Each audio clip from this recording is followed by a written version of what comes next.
wabarakatuh. Halo guys, perkenalkan nama aku Della Devina Ardiani. Aku dari Universitas Islam Malang, jurusan Ilmu Administrasi Publik. Di video kali ini aku akan menjelaskan apa sih teori manajemen publik itu. Nah, yuk kita lihat tonton videonya. Di dalam video kali ini aku menjelaskan tentang teori manajemen publik. Apa sih teori manajemen publik itu? Nah, yang pertama, apa sih teori itu?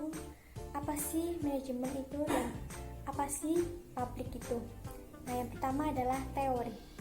Di dalam teori ini aku akan menjelaskan tentang pengertian teori, konsep, dan sistem. Nah, menurut para ahli, teori adalah konsep-konsep yang berhubungan satu sama lainnya yang mengandung suatu pandangan sistematis dari suatu fenomena. Nah, itu menurut Karl Linder. Yang kedua, menurut Jonathan H. Turner, teori adalah sebuah proses mengembangkan ide-ide yang membantu kita menjelaskan bagaimana dan mengapa suatu peristiwa itu terjadi. Yang ketiga, menurut Stephens, teori adalah suatu pernyataan yang isinya menyebabkan atau mengkarakteristikkan beberapa fenomena. Yang ketiga, menurut Wadsworth, teori adalah suatu deskripsi fenomena tertentu, suatu penjelasan tentang hubungan antara fenomena atau ramalan tentang sebab akibat suatu fenomena dan fenomena yang lain. Berikutnya adalah konsep. Konsep menurut Sujadi adalah ide abstrak yang dapat digunakan untuk mengadakan klasifikasi atau penggolongan yang ada umumnya dinyatakan dengan suatu istilah atau rangkaian kata. Yang kedua, menurut Rahmat, konsep adalah abstraksi yang dibentuk dengan menggeneralisasikan hal-hal khusus.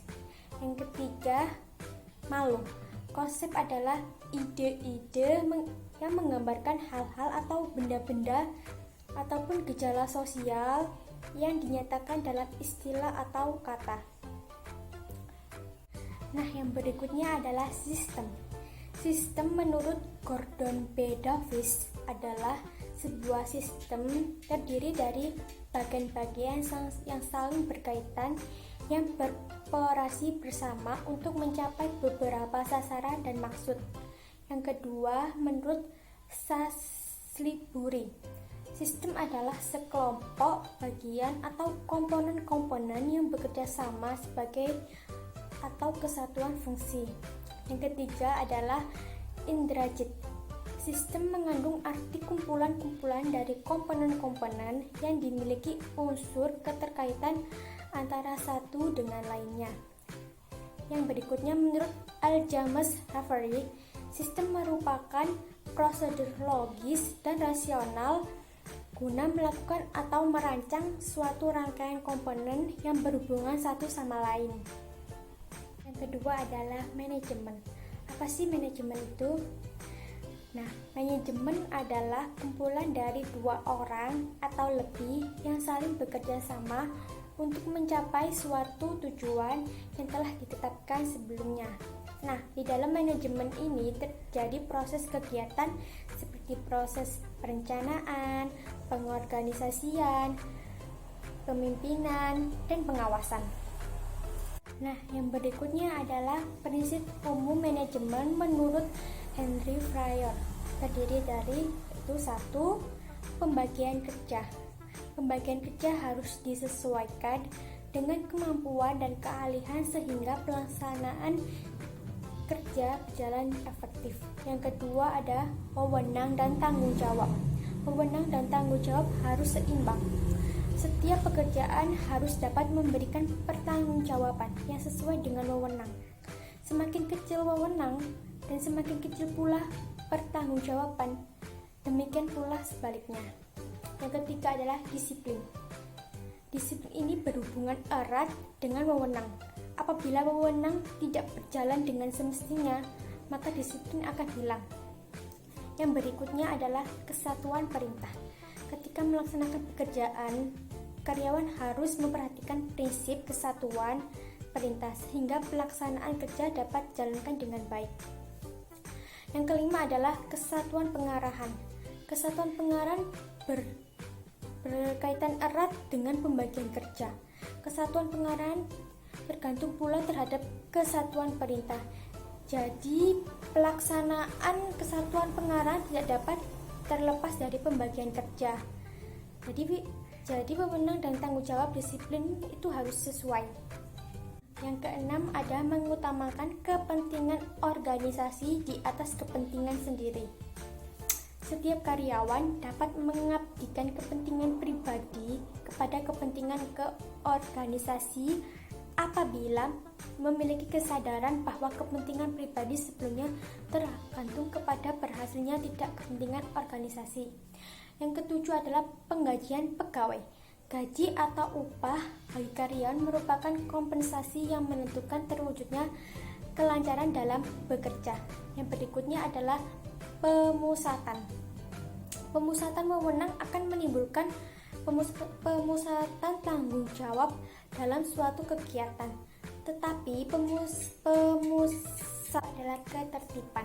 Ketertiban dalam melaksanakan pekerjaan merupakan syarat yang utama karena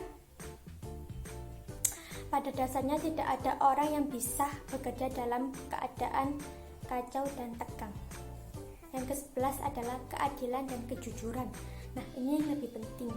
Keadilan dan kejujuran itu merupakan suatu syarat untuk mencapai tujuan yang telah ditentukan. Keadilan dan kejujuran harus ditegakkan mulai dari atas, karena atas memiliki wewenang yang paling besar. Nah, selain definisi manajemen, ada fungsi manajemen yaitu 1. Perencanaan atau disebut dengan planning. Apa itu perencanaan? Perencanaan itu dilakukan untuk menentukan tujuan perusahaan secara keseluruhan. Perencanaan merupakan proses terpenting dari fungsi-fungsi lainnya, karena tanpa perencanaan fungsi-fungsi lainnya tidak akan bisa berjalan dengan baik. Yang kedua adalah pengorganisasian atau disebut dengan organisasi. Pengorganisasian ini dilakukan dengan tujuan membagi suatu kegiatan besar menjadi kegiatan yang lebih kecil. Yang ketiga adalah pengarahan atau disebut dengan directing. Directing adalah suatu tindakan untuk mengusahakan agar semua anggota kelompok berusaha untuk mencapai sasaran yang sesuai dengan perencanaan manajer dan usaha. Yang ini terakhir yaitu yang ketiga, yaitu publik. Apa publik itu? Publik menurut para ahli yaitu Immanuel Kant, publik bukan lagi para penjabat atau institusi politis, melainkan masyarakat warga yang kritis dan berorientasi pada kepentingan moral universal umat manusia. Yang berikutnya, menurut Sukaji G, publik adalah sejumlah orang yang dalam kesempatan tertentu, di tempat tertentu, dan berkomunikasi dengan kita. Yang berikutnya, Pauli Pujiastuti, publik adalah orang-orang yang ada di luar keanggotaan yang juga sangat mungkin terkait pada isu yang akan dinaikkan. Yang berikutnya adalah Niels Mulder. Publik adalah pihak yang menerima dan karena pembangunan ekonomi adalah tujuan kebijakan yang paling menonjol, maka bisnis dan negara atau politik uanglah yang menjadi pemain utama dalam gelanggangan politik. Dan yang terakhir, menurut Latifah Hedrati, publik adalah komunitas masyarakat tertentu. Nah, itu tadi semuanya materi yang ada pada video ini. Semoga bermanfaat ya guys. Terima kasih. Wassalamualaikum warahmatullahi wabarakatuh.